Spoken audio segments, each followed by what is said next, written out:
Olá pessoal, tudo bem? Com muita alegria que eu quero gravar esse vídeo.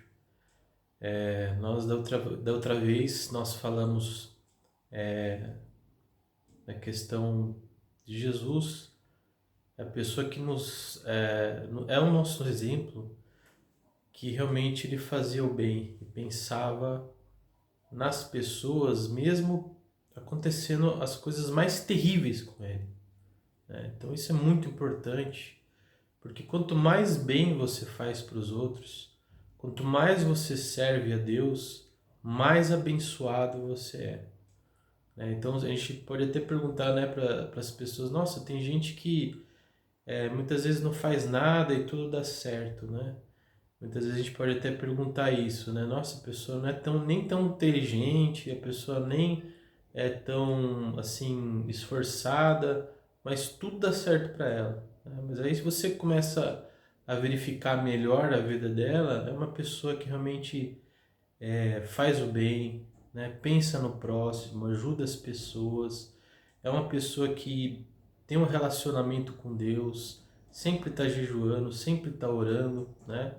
Então, assim como você pode ver no Antigo Testamento, todas as vezes que o povo de Israel se preocupava, né, com o seu povo, temia Deus, fazia o bem, né, fazia a distribuição correta, né, pensava na viúva, pensava nos órfãos, fazia o bem, né, pedia a direção de Deus, o povo era abençoado, né? E o povo judeu, depois de tanto sofrer, eles entenderam isso. Você vê que hoje é uma das nações que mais prosperam tecnologicamente, etc. Por quê? Qual que é o grande segredo deles? Primeiro, é fazer o bem, né? Segundo, é servir a Deus. Mesmo eles não tendo o Espírito Santo dentro deles, porque eles não creem que Jesus Cristo é o Messias, por eles seguirem os princípios, né, que é o que? Fazer o bem, ajudar as pessoas, né, servir a Deus, né, ver a questão dos necessitados, você pode ver que eles são abençoados, né? E você pega, por exemplo, cristãos também que realmente jejuam, oram, sempre estão fazendo bem, sempre se preocupando, todo aprendizado que eles têm, todo trabalho que eles têm é sempre para ajudar o próximo, para fazer o bem, né? Então essas pessoas muitas vezes nem precisam fazer muita coisa porque Deus ele vai abrindo as portas para elas, entendeu? Não que elas não vão ter dificuldade, mas por exemplo, o povo judeu, ele encara as dificuldades porque eles entendem que a dificuldade vista da forma correta, ou seja, Deus coloca as dificuldades para que você veja com bons olhos, vendo com bons olhos, né? O que vai acontecer? Você vai achar soluções e você vai crescer com isso, entendeu? Então, é a forma como você enxerga as coisas, né? Que nem eu fui numa igreja há pouco tempo atrás, que um lugar de empresários, e as pessoas que estavam conduzindo a reunião estavam vendo o problema financeiro, etc., como algo terrível, como algo que realmente é, tipo insondável, insolúvel, etc. Então, assim, se você pegar, por exemplo, um judeu muito conhecido que é o Elin Horn, que é o dono da Cirela, perguntaram para ele: ah, mas você não teve dificuldades, você não teve problemas, né, na sua trajetória? Quem conhece a Cirela sabe que é uma empresa gigantesca, né? E ele falou exatamente isso. Ele falou: olha, toda vez que Deus colocava um problema na minha vida, eu vi aquilo como Deus está fazendo o quê? Está querendo me testar para eu poder progredir, para eu melhorar. Então, se você encara seus problemas de uma forma que você quer melhorar, progredir, aí você libera a sua mente para o quê? Pensar em possibilidades de como você vai resolver aquela situação, porque vai ser para o seu crescimento, entende? O que é diferente, por exemplo, do brasileiro, quando vê a dificuldade, ele já fica triste, fica desanimado, já desiste. Entende? Como uma perspectiva diferente. Então não é que o judeu é totalmente diferente, é a visão de mundo. Primeiro são os valores, que eles ficam repetindo isso todos os dias, os valores de Deus, né?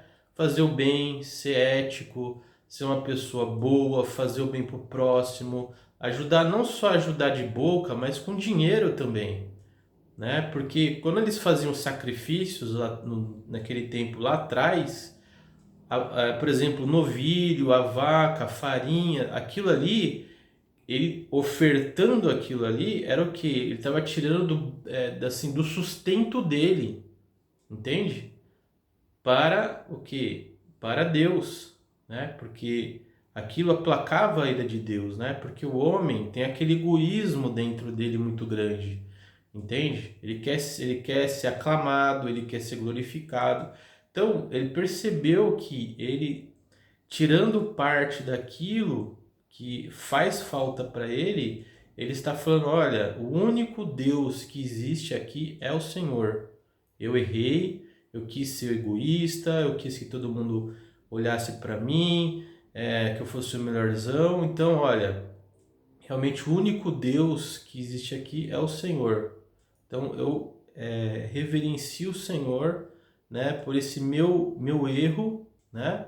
E isso aplacava a ira do Senhor. Deus não queria o sacrifício pelo sacrifício, mas era o reconhecimento de que ele queria o que? Ser aclamado, ele queria as coisas fáceis, ele queria que todo mundo visse ele como o melhorzão, que ele queria dominar todo mundo, ele queria que todo mundo o visse como maravilhoso, lindo, entende? Então, esse ato de tirar parte daquilo, ele tinha que, de certa forma, era um sofrimento, né? Porque você tirar parte do seu recurso, do seu bem-estar, para reconhecer que só existe um Deus, isso é que Deus queria.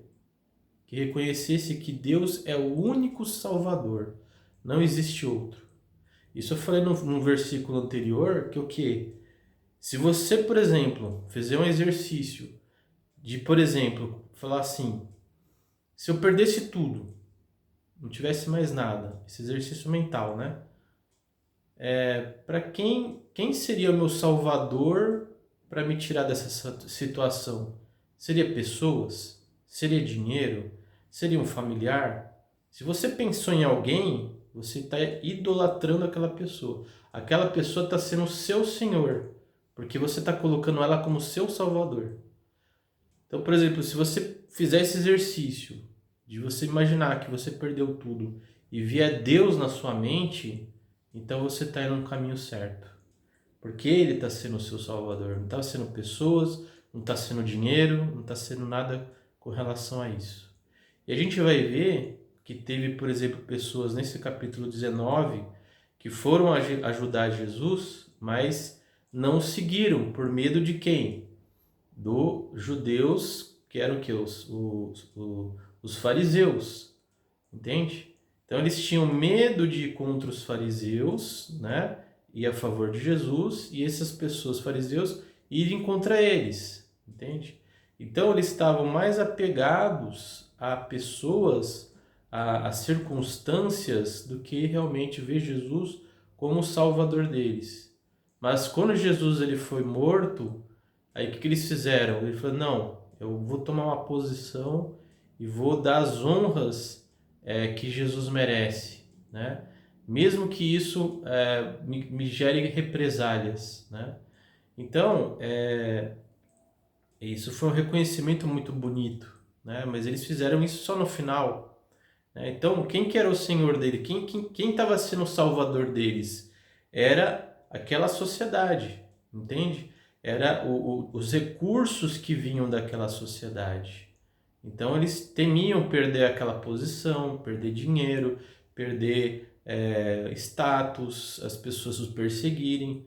Então quem estava sendo o senhor deles? Estava sendo aquela sociedade, né? O que não acontecia com os discípulos de Jesus. Eles não se preocuparam com o que os fariseus iam pensar deles. Entende? Que nem aquele, por exemplo, aquele rico que perguntou para Jesus: o que eu posso fazer para ser salvo? E Jesus falou para ele, não que isso tem que servir para todo mundo, mas Deus conhecia o coração daquele rico. E ele sabia que quem era o Senhor dele, que ele achava que ia salvar ele, por exemplo, de salvar ele até o final da vida dele, era o dinheiro, e não Jesus. Jesus, conhecendo o coração dele, falou: olha, vende tudo que você tem e me siga. Ele conhecia o coração dele. Às vezes o dinheiro não é o mais importante para você, mas às vezes é uma pessoa, né? Que nem ele falou para uma outra pessoa: olha, deixa os seus parentes e me siga. Então, quem estava sendo o salvador dele era a família dele. Então Jesus, ele sabe o seu coração, ele sabe quem é o seu salvador. É o dinheiro? É um familiar? É o seu trabalho? É aquilo que você se agarra para te salvar, te manter vivo. É nisso que é a idolatria. Então, quando você entende essa lógica, né, de que quem tem o seu único salvador, quando você faz esse exercício de que se você perdesse tudo, quem é o seu salvador? É Deus? É Jesus? Ou vem na sua mente: ah, tem um parente que vai poder me ajudar. Ah, eu tenho um dinheiro que eu posso pegar emprestado ali do banco. Entende? Não que você não possa, mas você, o que você vai pensar? A primeira coisa que você tem que pensar em Deus e pedir orientação para Ele. Olha, Deus, eu perdi tudo, não tenho mais nada, mas o Senhor é o único que pode me salvar. O que eu posso fazer? Me dá sabedoria, me dá entendimento. Entende? É isso que Deus espera de você. Entendeu? E que você tire esse egoísmo de você querer o trono para você, de você querer a glória, de que você querer as coisas desse mundo, porque é exatamente isso que o mundo quer vender para você. E todo aquele que quer isso, quer o trono para ele, quer que as pessoas o glorifiquem, quer ter o dinheiro para não se preocupar com mais nada, para teoricamente ter a garantia para a vida dele toda, entende? Isso é uma grande ilusão, porque Jesus falou que aquele que falou assim: houve uma grande colheita, né? E ele falou assim: nossa, eu vou guardar toda essa colheita e vou guardar, eu vou descansar, né? E vou viver a minha vida tranquilo. E Jesus falou: louco, porque você pode morrer amanhã. E o que você fez para o reino de Deus? Né? O que você acrescentou para o reino de Deus? Né? Então chamou ele de louco, porque o que? Ele queria o trono para ele, as facilidades, não ajudar ninguém, entendeu? Então é isso que ele é egoísta, entendeu? E é exatamente isso que Deus não quer, entendeu? Ele quer que ele seja o seu Senhor, que você se agarre nele, que você peça ajuda para ele quando tudo der errado, e você vê os problemas como crescimento. É isso que ele quer que você encare, né? E é exatamente isso que o sistema não quer.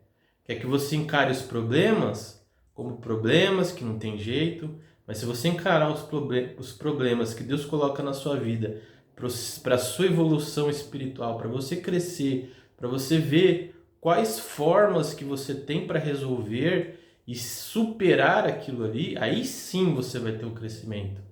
Aí sim Deus vai realmente ser glorificado. E principalmente se naquele problema você pedir direção para Ele. Ele está esperando isso.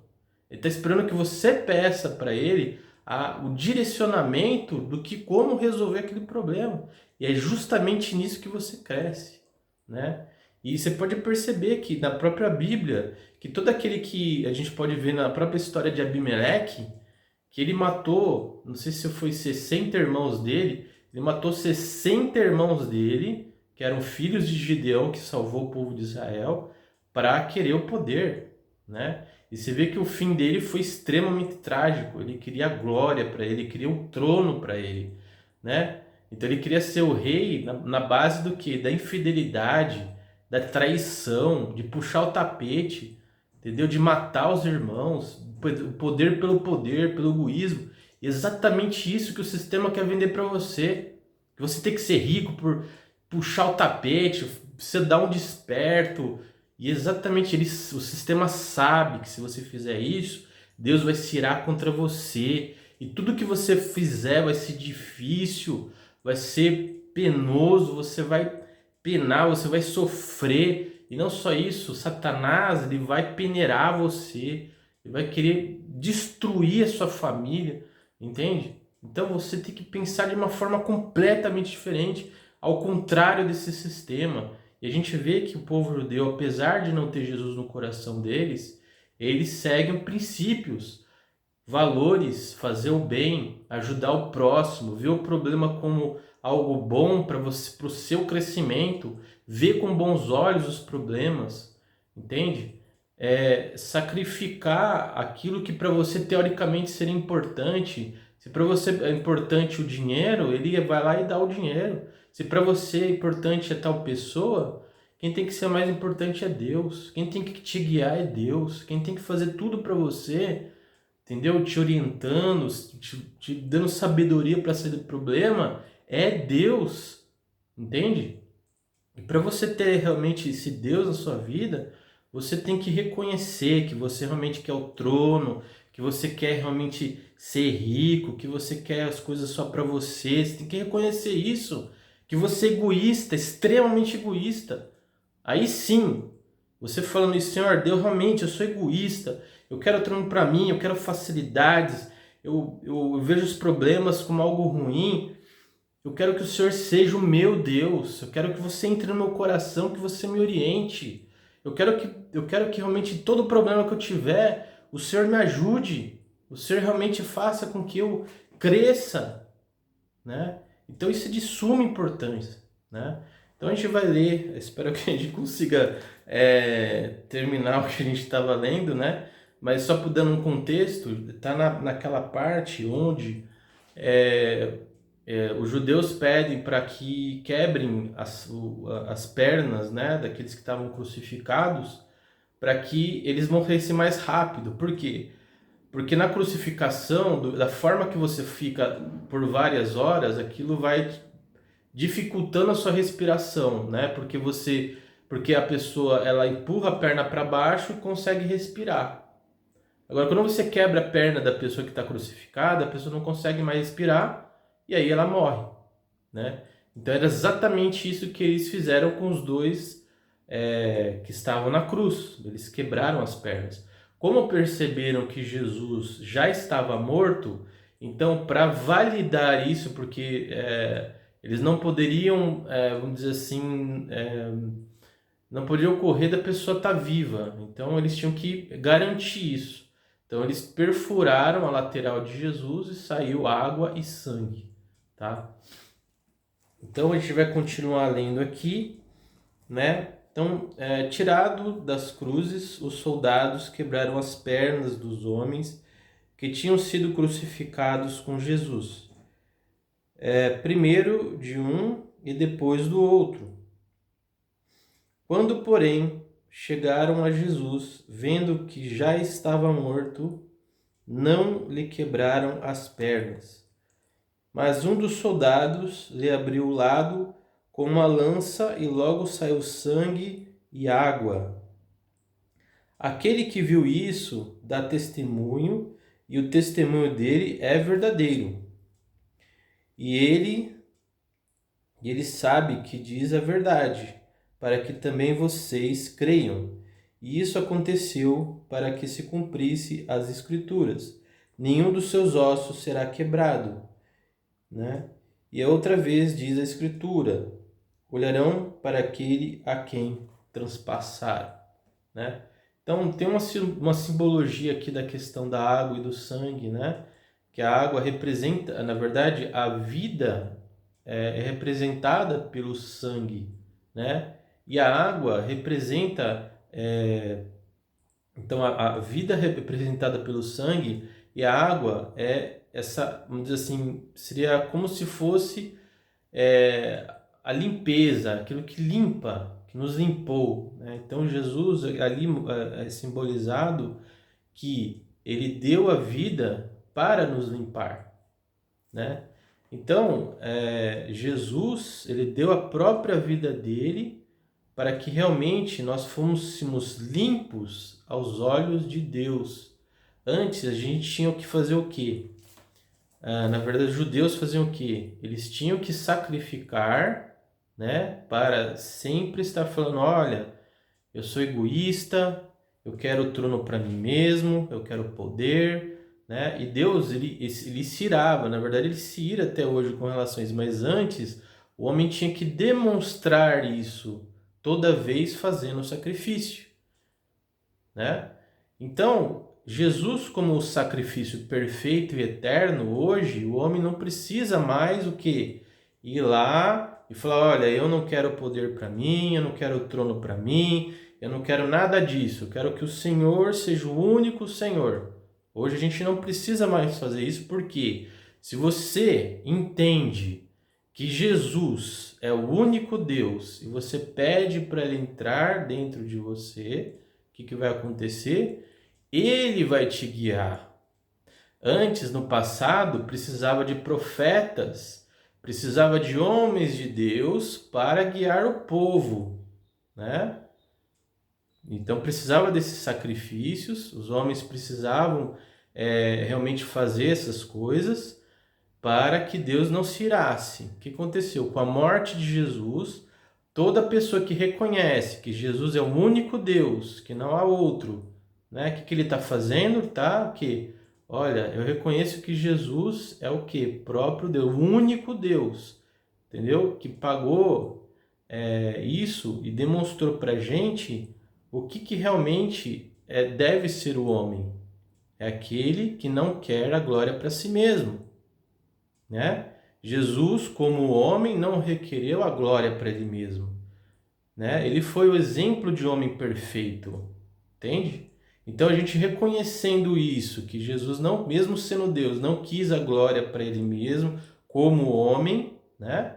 Ele deu o exemplo para a gente reconhecendo que ele é Deus, que ele foi o sacrifício perfeito. O que vai acontecer? Deus passa a nos orientar através do Espírito Santo, né? Então, toda vez que a gente erra, que a gente faz algum tipo de pecado, o que vai acontecer se você recebeu Jesus Cristo?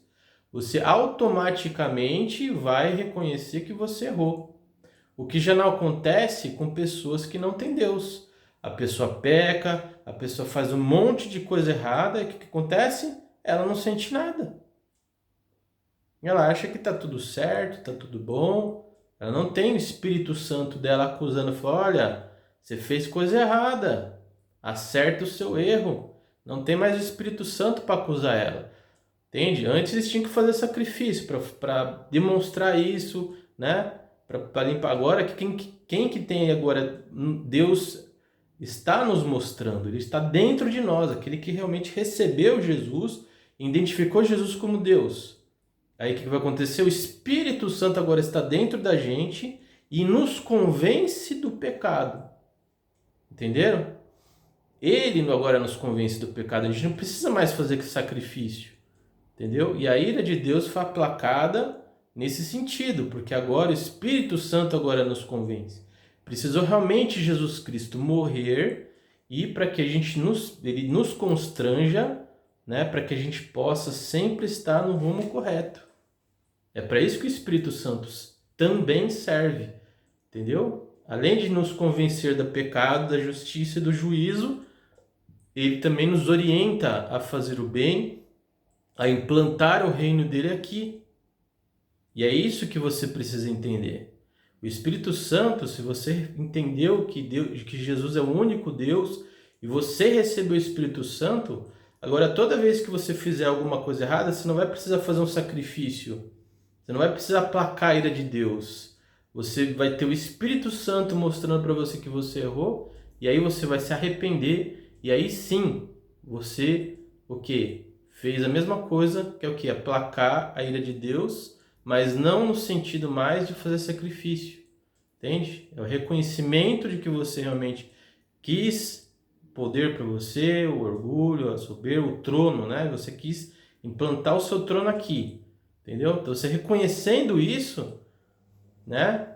Você o quê? Vai estar o quê? Mostrando que você realmente se reconheceu isso, né? Que você realmente quis fazer isso. vai pedir perdão para Deus e aí você continua seu processo de santificação, entendeu? Aí você vai se santificando diante de Deus, tá? Vamos lá. Quando, porém, chegaram em Jesus, vendo que já estava morto, não lhe quebraram as pernas, mas um dos soldados lhe abriu o lado com uma lança, e logo saiu água e sangue. Naquele que viu isso, então a gente já leu essa parte, né? Isso aconteceu para que se cumprisse, então isso também foi uma profecia, né? Que atesta mais uma vez que realmente Jesus Cristo é Deus, tá? Depois disso, José de Arimateia, que era discípulo de Jesus, ainda que em segredo, porque tinha medo dos judeus, tá? Então a gente pergunta quem que era o salvador dele. Será que era aquela sociedade? Entende? Mas mesmo assim, ele enfrentou as consequências. Mesmo ele fazendo escondido, ele poderia ter consequências se alguém descobrisse. Entende? Então, mesmo assim, ele enfrentou o medo dele. Porque tinha medo dos judeus. Pediu Pilatos permissão para tirar o corpo de Jesus e Pilatos deu permissão.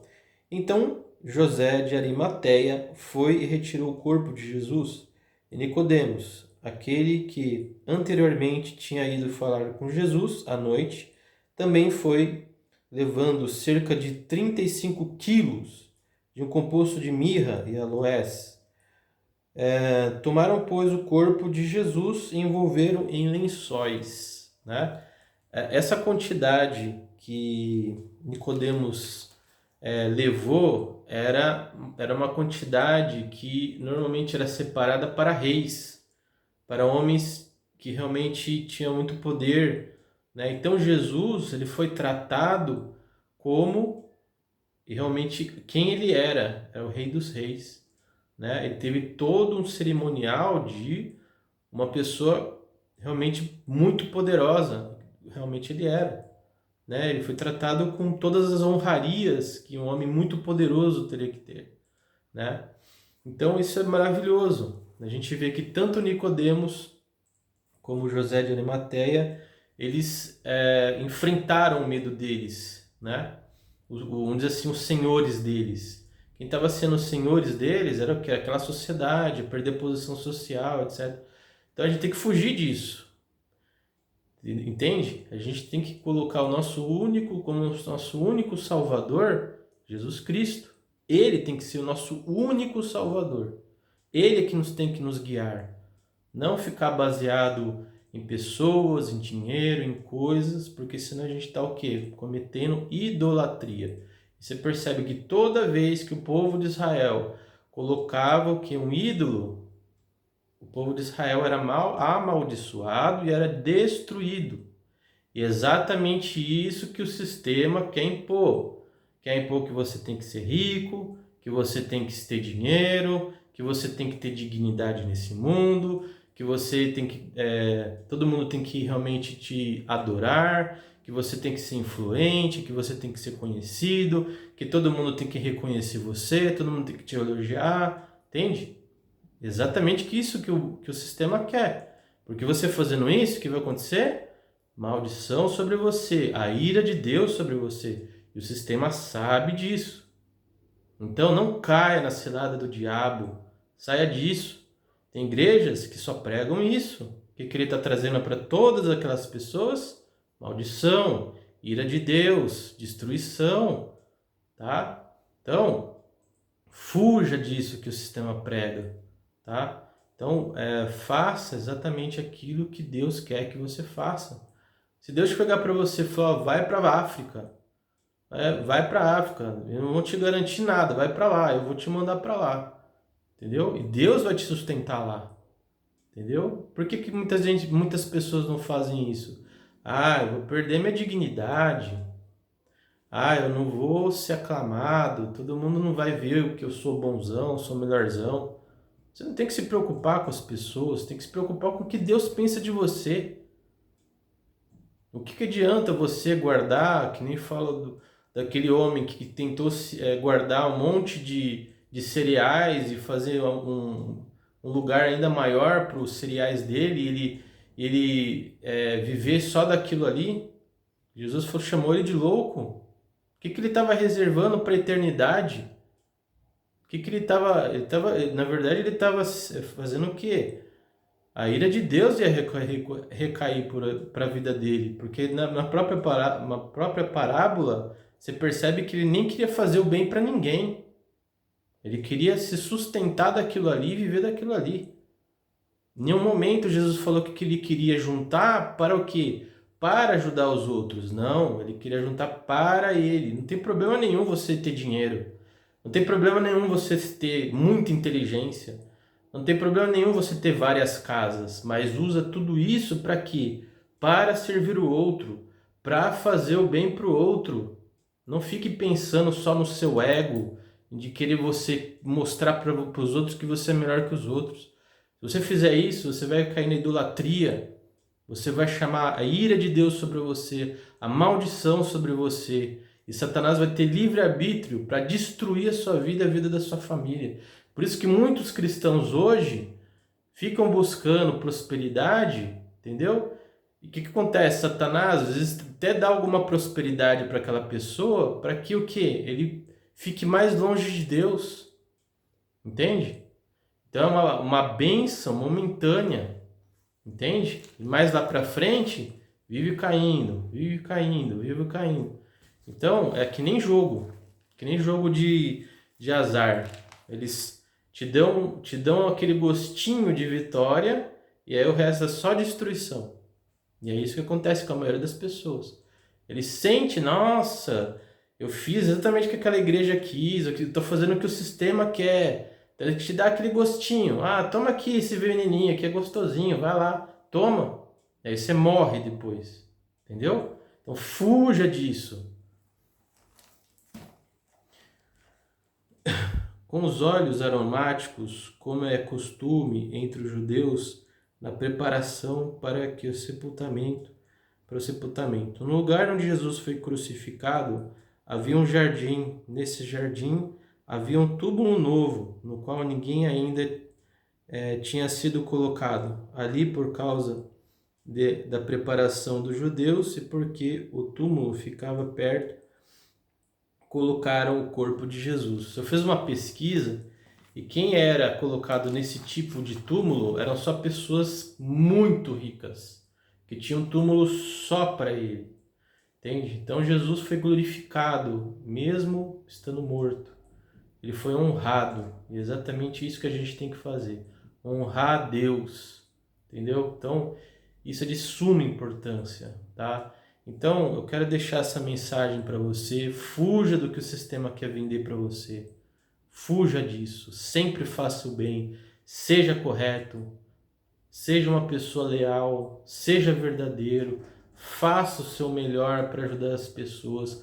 Use sua riqueza. Use sua sabedoria. Use os seus bens para fazer o bem. Para de querer acumular coisas. Tá? É exatamente isso que o sistema quer que você faça. Compre coisas, fique comprando coisas, você vai ficando cada vez mais doente da alma, você não tem paz, entendeu? Se você seguir aquilo que o Espírito Santo, as missões que o Espírito Santo der para você, você vai ter paz, você vai ter objetivo, entende? Então transforme a sua vida, mude a sua vida de uma vez por todas. Não caia na mentira desse sistema, tá? O que o sistema não quer é que você veja a verdade, tá? Ele te ilude através de filmes, através de cinema. Você pode ver, a maioria dos filmes que você vê não tem sentido nenhum. Não há, sentido algum nos filmes, principalmente esses filmes de ação, esses filmes de viagem. Meu, não tem sentido nenhum aquele filme. O que ele está fazendo é querer te distanciar da verdade. Com filmes, com um monte de ilusões, entendeu? Para que você se distancie da verdade, tá? Você não veja a verdade, você esteja, vamos dizer assim, numa espécie de Matrix.